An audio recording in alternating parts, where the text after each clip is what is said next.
All right, let's go and introduce these players over here in the bottom left starting location in this one-on-one map. A GSL champion, TSL Polt. In the upper right, an old school StarCraft 1 pro, dare I say pro gamer? I guess I have to say competitive. I would call him a pro, man. You call him a pro? He was one of the top non-Korean players for a very long time. He's won money. He was highly respected. Oh, he has won money. Oh, yeah. All absolutely, right. Yeah. Well, here we go. Formerly known as Chosen, we have LiquidSheth. Well, map is Daybreak. A very nice map for this matchup. If this game goes late, you can expect to see a lot of Brood Lords and a lot of battles right basically in the center. That's where it goes. But we also see some quicker games here. You know, Polt oftentimes will do strategies like a lot of Marines and Marauders and just get up there with Stim very quickly. That's a very old strategy that actually the Stim nerf was targeting. But he's one of the few players that still actually does it and hits a nice, strong timing with it. Now, one thing to note about this map is that this expansion here, although it's low on resources, it has only one Vespian gas geyser. The ability to have this expansion and control the Selnaga Watchtower, just like the center of a board. So if this game goes into the late game, we're going to have a lot of focus on these two locations in the center. Indeed we are. We see Sheth is going ahead for that quick hatchery, whereas Polt is actually getting a gas. Now, with that gas, he'll probably end up going Reactored Hellions. That's just a great build for the map. And, you know, Reactored Hellions are going to do a lot of things for you. They're going to give you map control, they're going to delay the third base of the Zerg, and they're going to delay creep spread. And not just that, if you make more than 2 or 4, they're going to have to make more spine crawlers, more roaches, things like that they really don't want to make. Yeah, I think the Hellion opening overall probably the best opening that you can ask for in this matchup, the most well-rounded. If you want to learn StarCraft, copy the Hellion opening. We're going to see if, we're going to confirm in a minute here if Polt is going to go for that Hellion opening. Yeah. You know, knowing Polt's style, I would expect him to, though. Yeah, absolutely. You know, Polt, when we think of his style, he is a player that is pretty micro-based. He has really fantastic micro. And, you know, he wasn't a pro gamer before StarCraft 2. He played some StarCraft and he played some Warcraft 3. But he came into this game as a very smart player who just micros extremely well. So a build like this is going to be quite nice for him, because if you micro your Hellions well, they're going to be even more cost-effective than they normally are. Okay, and as you can see, Artosis was definitely correct here. The factory is going to be swapped with the barracks. He's going to plant that at the reactor. He can get double Hellions that way. He can push back the creep. It should be a pretty orthodox Terran versus Zerg so far. Indeed. We have a few Lings out on the map, just looking around, cleaning things up, giving some map control and some scouting. Speed already on the way. The Queen's popping out for Sheth. Extremely standard opening by both players. This is like any TVZ that you'll ever see at a pro level. You know, it's so funny because, you know, the Hellion is sort of similar to the Vulture from StarCraft 1. And, yeah. You know, you and I both started playing StarCraft 1, like back when StarCraft 1 first came out. But I remember hearing everybody say, you know, the Vulture sucks. Yeah. Who would make a Vulture? This unit sucks. It can't destroy a cannon. Yeah. This or that. Turns out to be like the best unit in the game. Yeah. Absolutely. Hellion's another unit like that. In the beta, everybody said, "Oh, don't get Hellions." Yeah, they thought they were terrible. But as we learn more about the game, learn more how to control units, control game flow, and things like that, the Hellion is one of the most useful, as we're about to see here. You know, he's got 2 out, 2 more just popped out and are on their way as well. And now he's going to control. Sheth is going to have a very hard time pushing any creep forward. And, you know, that's something that really hurts as a Zerg. Creep is almost like another part of the Zerg economy. You want to have a lot of creep. You want, of course, minerals and gas, but you also need creep and larva. Zerg is actually very complicated playing that way. And look at this. Oh, take a look here. Is he going to get it?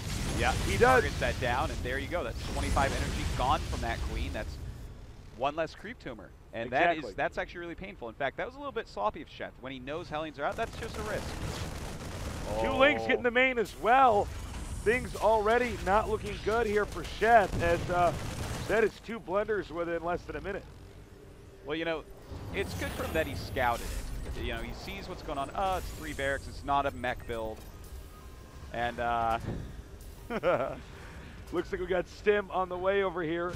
As Polt is continuing to go around the edges of the base, it's going to be huge in the late game because if you got your creep all the way out to, for instance, in this location over here, you're going to be able to roll over anything with banelings.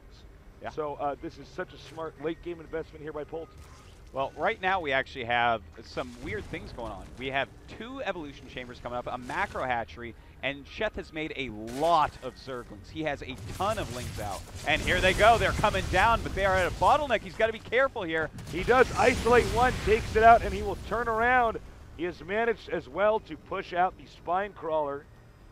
Yes, he has pushed out a little bit here, but that was a lot of lings that he bought. Now, he does have a baneling nest as well, or it's about to finish at least, and is in fact going 1-1 on his Zergling upgrades. So it looks like he's going to go pretty heavy Zergling baneling, probably try a little attack here, but Stim is done, Medivacs on the way. This is going to be pretty hard for him to do anything with if those Hellions are still kept alive. As you can see now, and as Artosis has mentioned, the Zerg has a little bit more map control, and this is a point in time if you're Zerg that is the part where it starts to really pick up in TVZ. Is the moment if you're versus a Hellion opening, you're no longer boxed in as much. Yeah. You have the liberty to move around, not just with your Overlords, but your Zerglings as well. The Hellions are still on the map, but as a Terran, when you're Terran, you got to be very careful because if you lose those Hellions, if they get surrounded and taken out, which they can very easily, if they're taken by surprise, it's bad news. And, this is actually really interesting. 1-1 is halfway done, and he's done nothing but make Zerglings. He's actually got 46 Zerglings right now, Tasteless, and this is such an interesting strategy to do against Polt. Polt is a player that really likes to get aggressive and have a lot of early pressure. So when that pressure comes, he will crush the pressure and get a big lead. He's relying on Polt being Polt and not quite scouting what's going on. Okay, here we go. There is a depot wall down here. The banelings are moving up, and this could be bad news for Polt. With Polt on the other side of the map, 3 banelings now over here. Uh-oh, SCVs. Polt's in trouble. A ton sick. of SCVs going down, and Polt has a lot of units across the map, but he is just busy microing here to make sure he does not die. Well, oh my the God, damage 18 has already SCVs been were killed. done. And now he's doing his attack. Now, how can he do this attack? We'll see. Can he actually get through here? Oh, a lot of Zerglings get in there, and he hits off all the Hellions. It looks like he will crush this attack as well. Polt's going to have to lift up what he can and get out of here. Sheth now up by 25 supply, and his lair is just finishing now. He's in great shape. A great play by Sheth. Part of me is almost in shock, if I could just bring the camera over here for a second. When we saw those SCVs move up like that and actually get hit by those banelings, I was expecting him to return the other way. Yeah. He almost made it easy for him. That's right. He did not withdraw those SCVs quick enough. It's almost better just to let them keep mining so the splash damage doesn't kill them so cost efficiently. So at this point, let's take a look at the worker counts. 55 drones to 31 SCVs. Of course, there are mules out as well, which is going to help. 2-2 on the way for Sheth, a third base.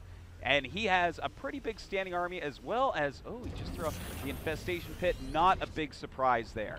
This is kind of, well, he changed up the early game, but he's going into something a little bit more standard here now.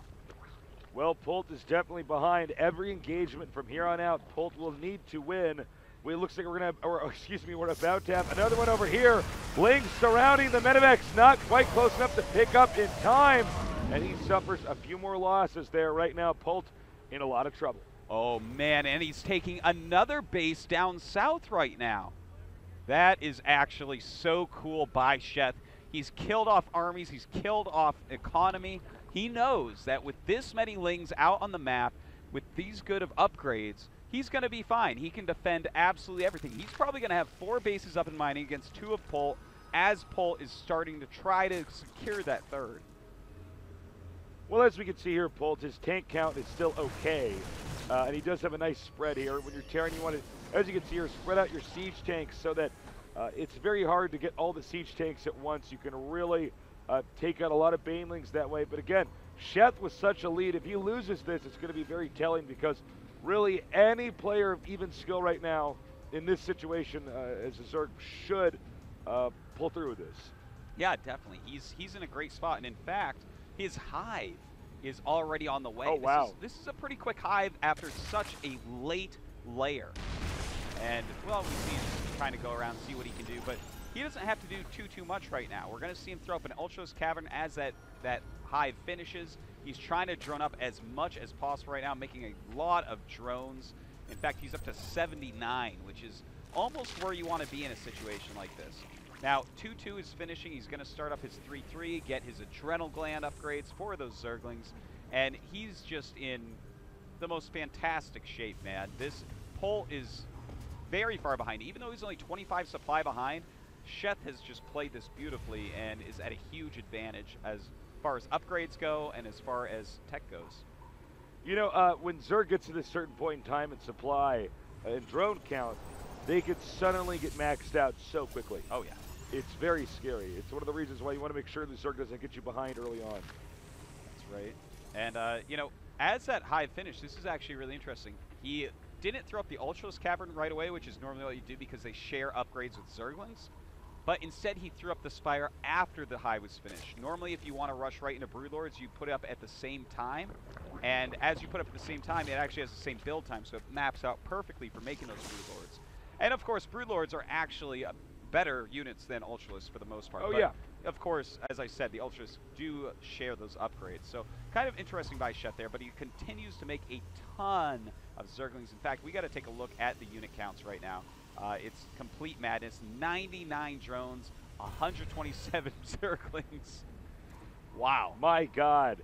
Well, oddly enough, Polt has managed to do a little bit of catch-up here. He's actually slightly ahead in supply. Yeah.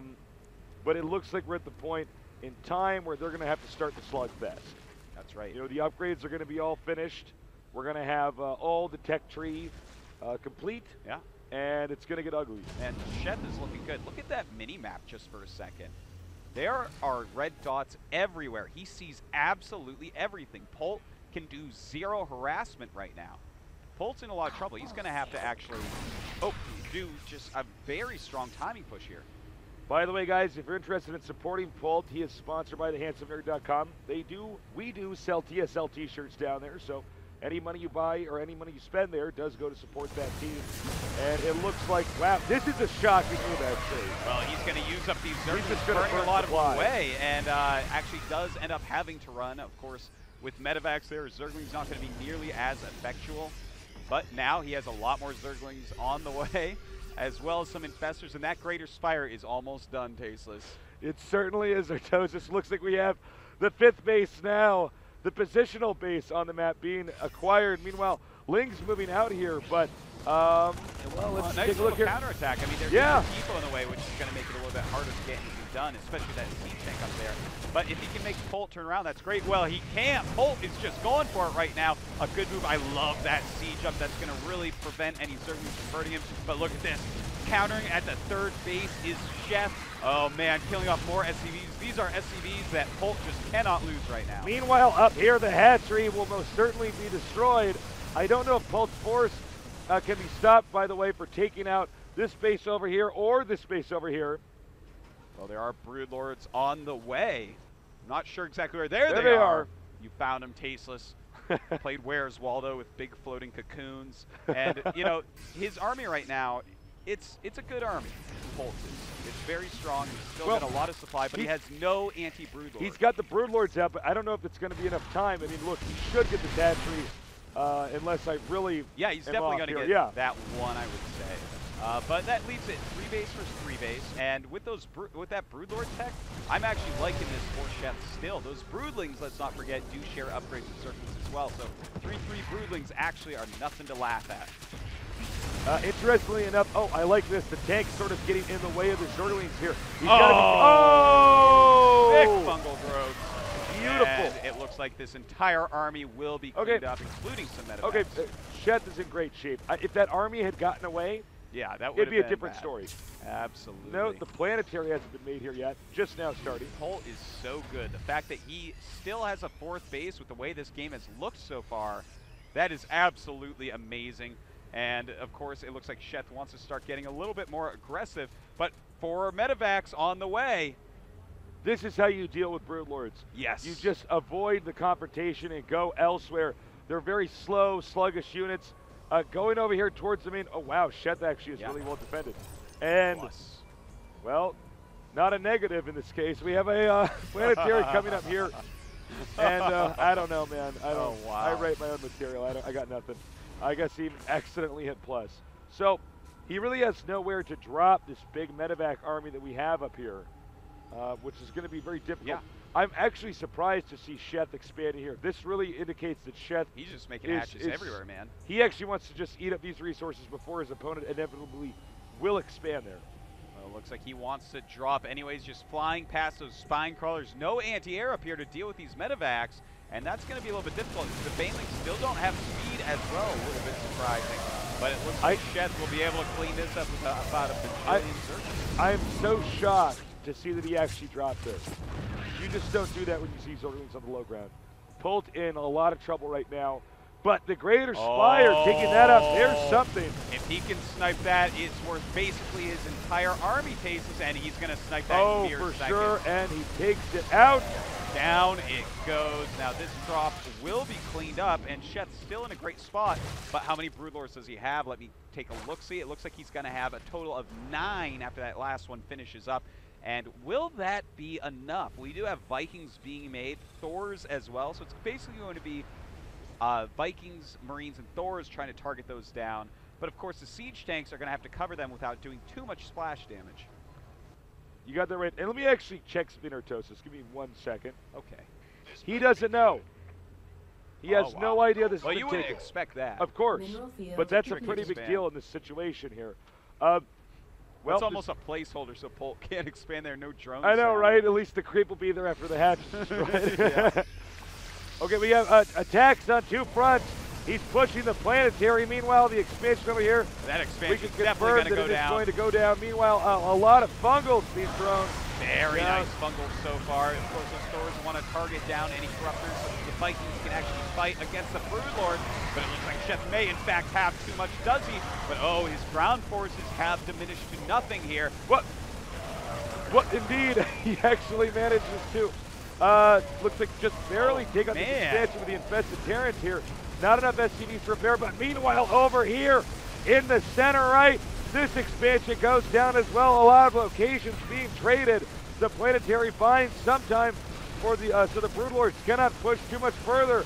He's now going towards the main. If he takes out the main, he will take out the tech tree. Taking out the tech tree could put Zerg back into the Stone Age. And that would mean that all he would have is these Broodlords that he would have to wipe out in order to win this game. That is right, and in fact, he continues to deal a lot of damage to them. Not any anti-air left here, but he does have an Ultras Cavern that's up. A lot of Ultras coming out, and he is going after these Marines right now. Does he have enough? The Ultras don't do a lot of damage to Marines, and it looks like actually Polt with beautiful micro cleans those up. Wow, I cannot actually believe this. He has actually stopped all of those Ultras with a handful of units. The push continues onward. The supplies diminishing now as both players are losing so much of their armies. He may want to reconsider actually throwing up the depot wall here so Lings and other units can't reinforce, but instead, no. I think, he comes in there for the snipe. I almost missed that. He's got to get out of there with those infestors. He cannot be losing infestors right now. Good usage of the fungal growth, though, and all of his Broodlords are gone tasteless. No Broodlords remain. He has 1 Ultra, 9 infestors, and 48 Lings against a measly army of 5 medevacs, a Thor, a Viking, and 13 Marines.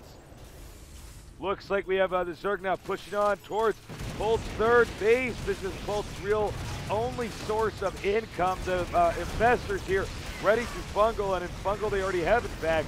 But throw up infested Terrans as well. And although this game has been close, and although this game has been epic, it looks like this should be GG here for Polt. Yeah, it looks like Polt. Wow, I actually can't believe it, man. What a sick game that we just saw right there. Really, really impressive stuff there. You know, I have to say both players played so well. Dude, I have so much to say about that game. Please. For instance, Sheth looked at that game and he said, I know Polt's style. Polt is going to be moving out a lot. He's kind of like a Marine King style player. He's an active map player. And the fact of the matter is he got enough Zerglings out right away, which is a little bit risky, to take out enough Hellions to push him back on the map so that he wouldn't know how many Zerglings Sheth has. So Sheth now has a ton of Zerglings out on the map, gains that map control, and when Polt moves out, can crush an army and counterattack. That gave him a huge lead. I really feel like Polt's early game was so much worse than his late game.